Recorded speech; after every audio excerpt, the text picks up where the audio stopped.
Right. So pag-usapan po natin ang Basic Competency on Local Treasury Exam or ang BCLTE. Marami po kasi ang nagkakaroon na ng idea tungkol dito. Dati po kasi ang pagkakaalam lamang, ito ay para lang sa mga gustong maging local treasurer or assistant local treasurer. Pero lately po, sa mga pinapalaganap nating mga infographic ng AMV Learning and Development Center, ay nagkakaroon na po ng awareness na kahit po pala hindi kayo aiming for local treasurer, hindi kayo aiming for assistant local treasurer na mabibigat na position, pwede po pala kayo makasecure ng professional level na eligibility kapag naipasa ninyo ang BCLTE or ang Basic Competency on Local Treasury Exam. So tingnan po natin, ano po ba ang pinagkaiba nito sa Civil Service Exam? Ang Civil Service Exam po or ang CSE, pwede po kayo makakuha ng prof or sub-prof eligibility, yung first level or second level eligibility. At pwede nyo itong gamitin kahit ano pa po ang inyong position sa government as long as you are not an elected official. Kung kayo po ay career position yung nasa inyo is what we are saying, no?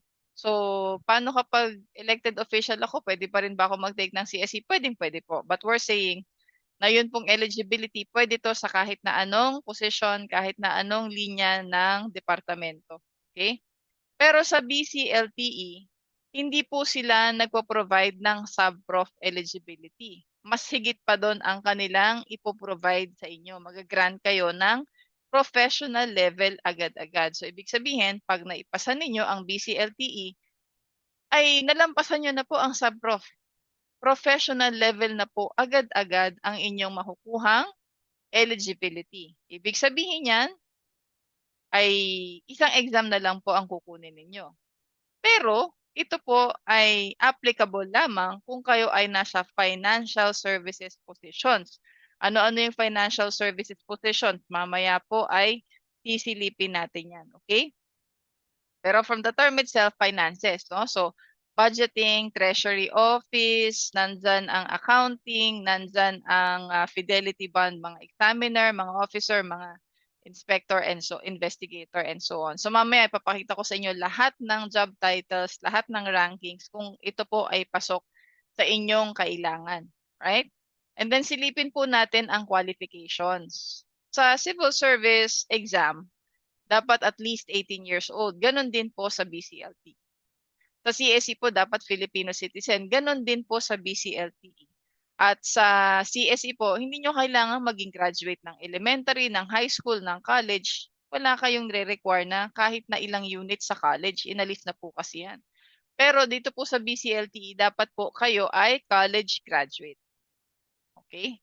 Again, similar, ito lang po ang pinagkaiba. Sa BCLTE, kailangan ay college graduate. So kung na-meet nyo po itong qualifications na ito, on top of the other qualifications rather, katulad ng dapat hindi tayo na-convict by final judgment ng mga charges relating to drugs, drunkenness, immorality, dishonesty, hindi tayo na-kick out sa serbisyo, hindi tayo nagkaroon ng hindi tayo na-discharge, ano po, hindi tayo na-dismiss sa public service, hindi tayo na-discharge sa military or sa kapulisan.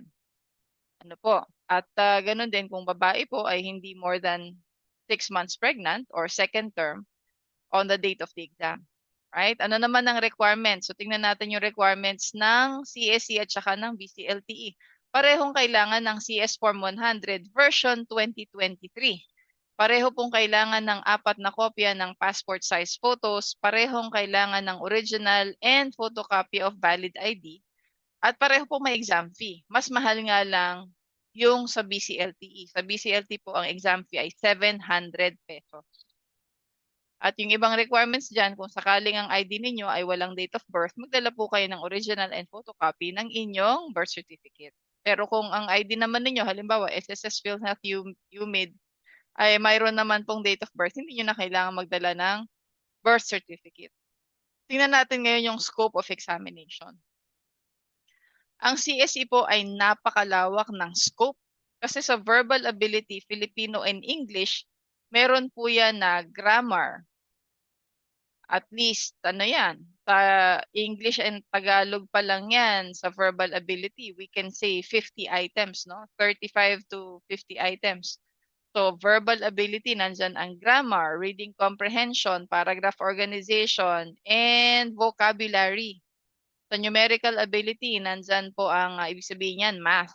So, meron siyang basic operations, rounding off, converting measurements, meron tayong PEMDAS dyan, may exponents, algebra, geometry, fraction, solving word problems, kung ano-ano pa, no?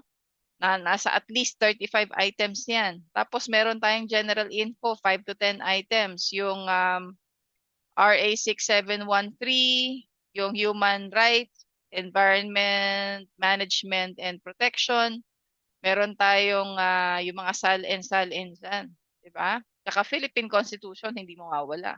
Analytical ability naman, kung prof level kayo, kinakailangan nyo mga 30-35 items din yan. Tsaka ang bigat niyan, 35% ang analytical ability.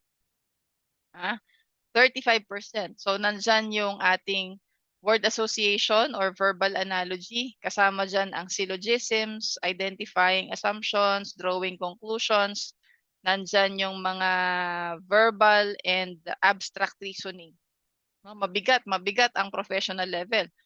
Pero yan na para sa prof, no? Kung clerical naman kayo, kailangan nyo ng excellence, dapat hasa kayo sa rules of filing. Yung pag-alphabetize ng mga individual names, business names, and government agencies. Pati na rin pagdating sa spelling. Okay? Pero pagdating dito sa BCLTE, kasi po itong analytical ability and clerical operations nasa 35% po. Ang laki ng role niya, no? Tapos the rest, naghati-hati na lang po. And general information, if I'm not mistaken, nasa 5% lang po yan. Okay? Pero dito, sa BCLTE, yung mga nahihirapan kayong subject, 25% lang siya sa BCLTE. So, konti lang po yung verbal, numerical, analytical ability. Napaka-konti lang. Tapos, wala siyang Philippine Constitution, wala siyang human rights, wala siyang environment management and protection. Ang meron lang siya, RA 6713. So, napakaliit, no? Ano naman yung bulto ng scope ng BCLTE? Ang bulto po ng scope niyan, yung mobilization of resources, dyan po papasok yung calculations ng taxation po, ano? Paano ka magka-calculate ng real property tax? Paano kapag maaga siya nagbayad, on or before the deadline? Paano kapag late? No? Anong ma-apply na late payment fee? Paano kapag lumampas ng 5 years? Ano mangyari? Paano kapag 10 years hindi nagbayad? 15, 20, and then meron siya mga specific dates. Paano kapag hindi siya nagbayad starting in this year? And so on. Kasi meron siyang mga law na sinusunod. So, ito pong BCLTE ay para sa mga local treasury officers. So, kung kayo ay isang cashier, nasa accounting kayo, medyo may idea na kayo kung paano galawan dyan, di ba? So, ano mga dapat nating pag-aralan sa 75% na yan? Yan po ituturo namin sa inyo sa ating 2-month BCLTE review. Yan po ay meron tayong session ng Tuesday, Thursday, and Sunday, 7:10 to 8:10 p.m. from April 8 to May 30. Kasi this is going to be quite an entirely different ball game for a lot of you. Kasi for the most part, lalo na kung ilang beses na kayo nag-take ng CSE, ito pinag-aaralan nyo. Pero ang maganda po dito, number 1, napakaliwanag po kung ano ang dapat pag-usapan. Lahat po itong nasa specialized area ay nasa iisang manual. Napakakapal nga lang, ano, yung tinatawag na Local Treasury Operations Manual or LTOM, yun pong second edition. At ang bawat isa po niyan ay at least 165 pages each. Pero huwag kayong mag-alala, syempre, kaya nga kayo mag-enroll sa AMV kasi yan po ay sinamarize namin, ginawa nating mas madaling matandaan at maintindihan. Para po hindi nyo na kailangan magbasa ng 4 na makakapal na libro. So, sinamarize natin yan. So, ang bulto ng dapat nating pag-aralan dito, number 1, ay calculation. And don't worry. Kasi po kung sa CSE, bawal kayo magdala ng calculator. Sa BCLTE, pwede po kayong magdala ng calculator. Ulitin ko sa BCLTE, maraming mga calculations dyan. Allowed po kayong magdala ng calculator. Pero, yung ganito lang pong klase ng calcu. Yan, yung mga basic lang. Hindi pwedeng magdala ng scientific calculator. Okay? So, yan. Yung mga may tinik sa tagiliran pagdating ng mathematics, hindi na kailangan mag-alala kasi walang algebra geometry sa BCLTE. Okay? So, basic operations lang po dyan. Ano po, very light ang math. At saka, doon sa 75% na specialized areas, ang 75% na yan, sabihin mo na nasa 35%, puro siya calculations, at saka mga roles, mga dates, ano? Yung mga passer natin dito sa AMV Learning and Development Center, yan po ang shinare natin sa kanila. Habang nagre-review, nagsa-scratch paper tayo kasi nagka-calculate tayo, dapat meron kayong index card. Meron kayong index card number 1 para sa formula. May mga formula kasi yan eh. Iba-iba formula niyan. May formula yan para sa real estate. Pakita ko sa inyo kung ano na yung mga formula na dapat yung pag-aralan. Let me see if I can pull it up. Iba't iba kasi yan eh. Meron tayong formula para sa real estate tax, meron tayong formula para sa community tax, and so on. I-share ko na rin sa inyo kung ano yung mga pag-aaralan dahil nasa scope na rin lang naman tayo ng BCLT. So doon sa mga mag enroll sa atin para makakuha kayo ng professional level through the BCLTE, pakita ko po sa inyo Ito po yung mga pag-aaralan natin. As you can see, unang-una dyan yung fiscal organization. So lahat po itong mga to, lahat po yan ay galing sa makakapal na libro ng Local Treasury Operations Manual pero pinadali natin para hindi kayo ma-overwhelm. At syempre ako po ang mag-guide sa inyo pagdating dyan. Okay? So itong first part na to, ano yan eh? Pag sinabi niyong fiscal organization, para kayong tumitingin sa org chart, sino-sino, ano yung mga roles ng mga nasa local government unit in terms of financial services, no? Sino ang nag-oversee ng treasurer's office, ng municipal ng city, sino nag-oversee sa mga provincial, and so on. Pati legal framework, nandyan. Anong mga requirement kapag gusto mong mag-create ng bagong barangay, gusto mong mag-join ng dalawang barangay, gusto mong mag-divide ng isang barangay, isang munisipyo, isang city, and so on. No? Tapos dito sa local treasurer and the assistant local treasurer, tinitingnan dyan yung mga authority to travel, mga investigations, preventive suspension. Marami tayong pag-uusapan dyan. Pero, hihimayin natin yan. At saka yung iba't ibang klase ng employee movement, mga reinstatement, reassignment, transfer, secondment, etc. etc. Anong pinagkaiba ng OIC, ng ICO, anong qualifications ng local treasurer, saka ng assistant local treasurer, sinong ina-appoint, and so on. Alin dyan ang required at alin ang optional. And then, susunod, pupuntahan natin yung roles, duties, and responsibilities ng local treasury, no? Specifically ng local treasurer, pag election, sa BAC, sa COA, sa local school board, credit financing, yan. Okay, local finance committee, mga bonding. Hindi bonding na mag-spend kayo ng time together. Bonding, pinag-uusapan natin yan. Bonding ng mga authorized personnel.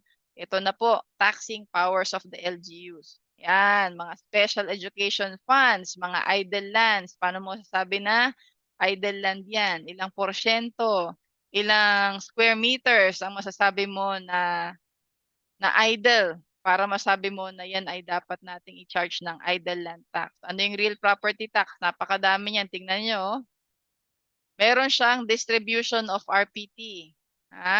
Paano kapag yan ay isang kumpanya, ang opisina niya nandito sa isang munisipyo, ang pabrika niya nasa kabila, and ang factory niya nasa kabila. Paano ang distribution? Paano ang share ng mga taxes doon sa mga local government units na yan, di ba? At saka itong real property tax, iba-iba ang sections niyan. Meron siyang payments, meron siyang collections, meron siyang calculations, at napaka-in-depth po ng ating discussion dyan. Marami tayong exercises para hindi kayo nasashock pagdating sa testing center. Ano po? At syempre, meron tayong mga time test at mock test.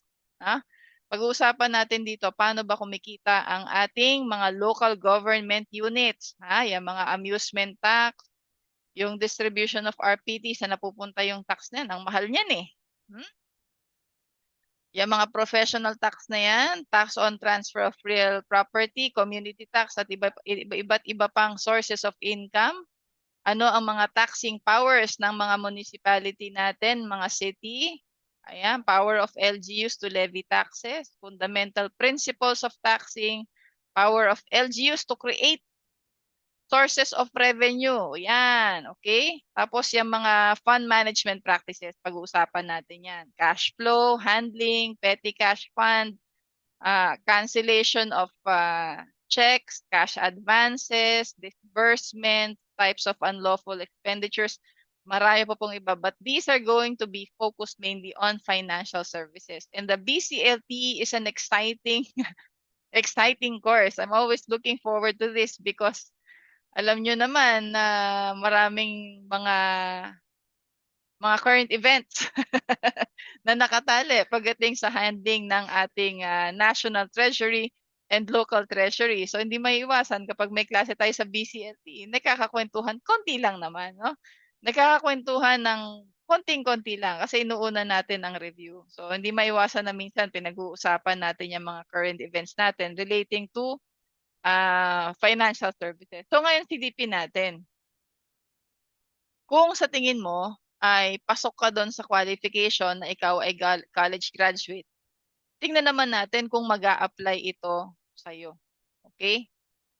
So, tingnan natin. So, pagka ba naipasa mo to, ay makikinabang ka ba? Yan. Okay? So, bago natin silipin yan, ay papakita ko muna sa inyo at ako ay proud na proud po talaga sa ating mga passers ng BCLTE sa mga nagdaang taon.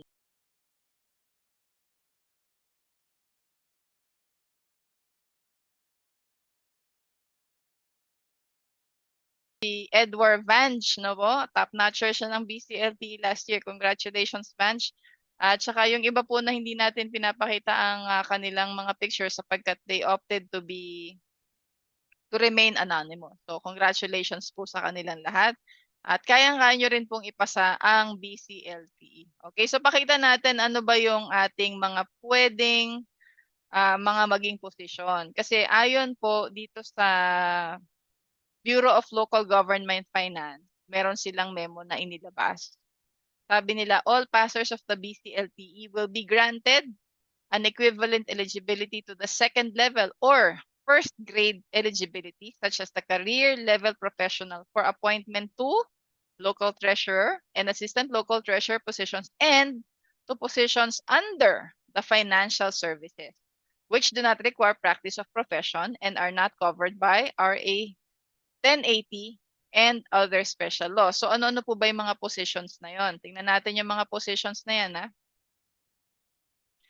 Ito po ay para sa mga accounting analyst, accounting specialist 1 or 2, assistant national cashier, auditing systems analyst, auditing systems specialist 1 or 2, budget analyst, budget officer 1 to 5, budget specialist 1 or 2, cashier 1 to 4, chief tariff specialist, chief tax specialist, chief technical audit specialist, clearing officer, credit officer 1 or 2, fidelity bond examiner 1 and 2. Okay? So, kung ito yung mga posisyon na meron kayo ngayon or posisyon na gusto nyong kunin, pwede nyo pong magamit ang BCLTE certification ninyo para sa mga posisyon na to. Okay?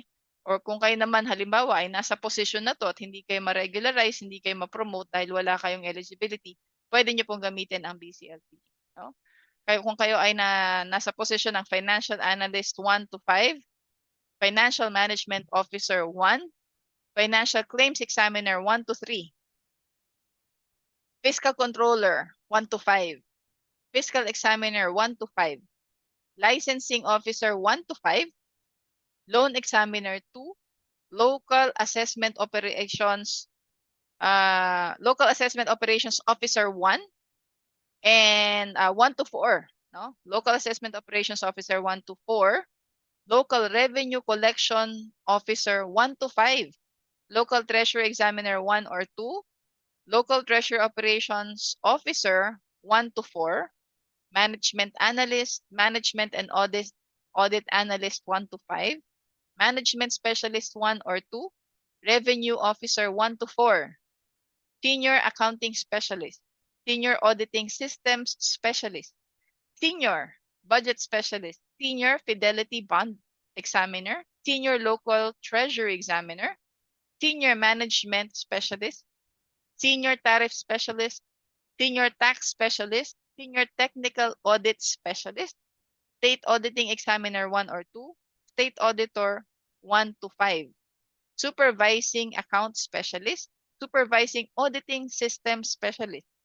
supervising budget specialist, supervising fidelity bond examiner, supervising financial management specialist, supervising local treasury examiner, supervising management specialist, supervising tariff specialist, supervising tax specialist, supervising technical audit specialist.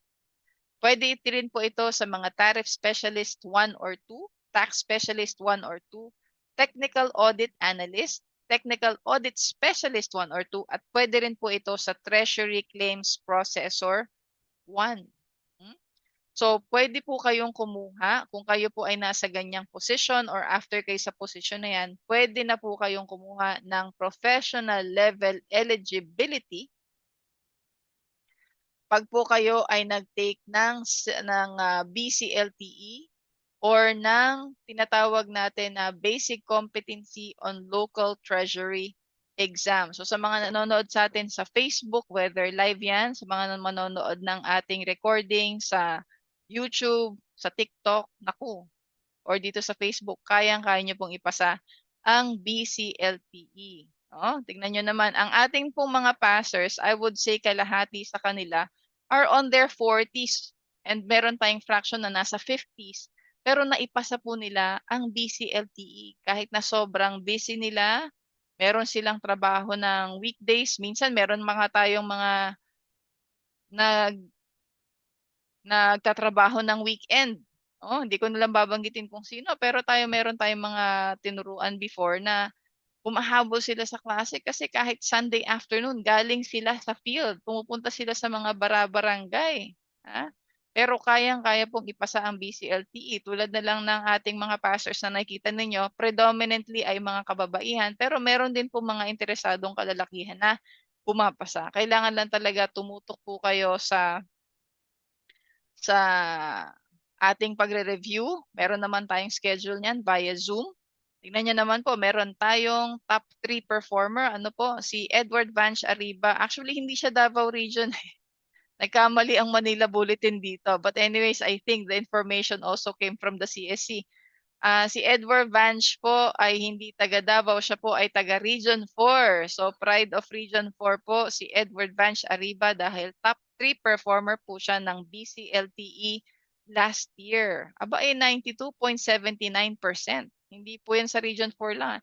Nationwide po na siya ay naka-achieve ng top 3 position. 'Di ba? So kung kaya po niya ay kaya niyo rin. Tosig na meron siyang full-time job. Ano po? So kung kayo po ay nagnanais na maipasa ang BCLTE at sa tingin niyo mapapakinabangan yan since kayo ay nasa financial services, ay mag-enroll na po kayo sa EMV Learning and Development Center dahil pag nag-enroll po kayo today, meron na kayong access doon sa mga pinakita ko sa inyong references. Mabibisita nyo na siya, no? Magkakaroon na kayo ng idea, ano ba tong mga calculation. Yan. Pwede nyo na siyang pagpraktisan, yung mga real property tax na yan, yung mga penalties, yung calculations ng discount, 'di ba? Ano yung mga important dates to remember. So, kung kayo po ay sasabak sa BCLTE, kailangan lang po talaga diyan ay meron kayong tiyaga. Kasi pag-aaralan natin yung fiscal management, yung mga roles yan kailangan matandaan nyo yung mga roles, sino-sino ang mga gumagawa ng mga resolution, paano yung proseso niyan bago ma-approve yan sa budget and so on. Sino ang nag-a-appoint, ano ang proseso kapag merong secondment, yung mga employee movements na tinatawag natin or personal movements na tinatawag. So, very important na calculation. So, meron namang calculator. Allowed naman ng calculator sa testing center. Kailangan lang, bago kayo pumunta doon, alam niyo yung formula. Di ba? And one way for us to do that is to keep practicing. At dito po sa AMV, pag nag-aral kayo ng BCLTE dito, alam yan ng mga passer natin, puro tayo calculation. Puro calculation talaga, no? So, make sure na kayo ay mag-a-attend ng session. 1 hour lang naman po yan. Pag Tuesday, Thursday, and Sunday night. Pagtiyagaan nyo na, di ba? Para masanay kayo. Pangalawa, date. Kailan ang mga deadline? Yan, kailangan yan, ha? Tapos, kailangan din nating matandaan yung mga roles. Sino ang may mga ganitong klase ng responsibilidad. At saka yung mga iba't ibang klase ng taxes. Saka yung mga procedure din, no? Halimbawa, sa pag-i-inspect ng safe, pwede bang inspect yan kung yung person in charge of that safe is not present, no? Paano yung mga check? Paano kapag stale checks, anong gagawin? Ha? So, pag-aaralan po lahat yan. Kailangan lang talaga magtiyaga. Okay? For those of you who are asking mga common questions nila sa BCLTE, kung pwede itong gamitin sa ibang positions, kung hindi po nasa financial services ay hindi po siya maaaring gamitin. Para lang po ito sa mga may nasa financial services. Okay? Kailan po ang start ng review? Good question. Ang review po natin, pagka po kayo ay nag-enroll today, meron na po kayong access sa ating mga references, yung mga pinakita ko sa inyo kanina. May access na kayo dyan starting tomorrow. Ano po? Pero ang atin pong Zoom sessions ay magsisimula sa April 8. That is a Tuesday. Okay? So, ang exam date po ng BCLTE ay sa June 1, 2025. By the way, for those who have already secured their slots, congratulations. Kung hindi pa kayo nakakakuha ng slot, pumunta po kayo sa services.csc.gov.ph. Doon po kayo kukuha ng slot. Okay? So, yan po ang ating schedule, April 8 to May 30. Kasi po June 1 na ang exam natin. Ang schedule natin, isang araw lang, every Tuesday, Thursday, and Sunday. Tapos in between, meron tayong mga recordings at saka mga references dyan sa Google Classroom. Ano po? So ito po yung ating scope of examination na binanggit kanina. At ito po ay naka-early bird promo. Okay? So meron pa tayong natitirang slots. Instead of 8,000 pesos for the 2-month review, including the final coaching, ay 3,500 lang po siya ngayon. So, mag-PM kayo sa AMV Learning and Development Center para po makakuha kayo ng discounted rate. Okay? So, hopefully nasagot natin ang tanong. Ano po? So, magkahawig na magkahawig ang qualifications, requirements ng BCLTE. Pero pagdating po sa grant ng eligibility, ang advantage niyan ay hindi nyo na kailangan dumaan ng sub-prof. Prof po, automatic yan. And then, since kung kayo naman ay nag-CSE na before, yung 25% niyan, kuha nyo na siya. Kasi verbal, analytical, numerical, and leadership and management po yung 25%. Kasama yung RA 6713. And then 75% would be the calculations, yan, mga fund management policies and practices. Okay? So sana nakatulong po yan sa inyong lahat. I'm looking forward to helping you pass the BCLTE. Maraming salamat po and kita-kits po sa review.